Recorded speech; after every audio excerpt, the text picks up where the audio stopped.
So our what, why and how today. Again, these are all just recap lessons. We're looking back at what we've already done. So we are learning to solve multiplication problems using the time sign. So we're thinking about what we've learned so far, how we're recognizing equal groups, making equal groups, adding them together, and that being repeated addition. And now we're thinking, right, let's swap that plus sign and let's actually make a multiplication sum.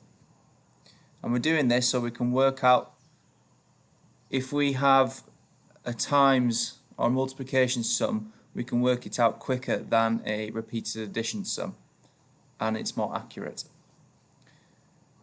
How we're going to do it?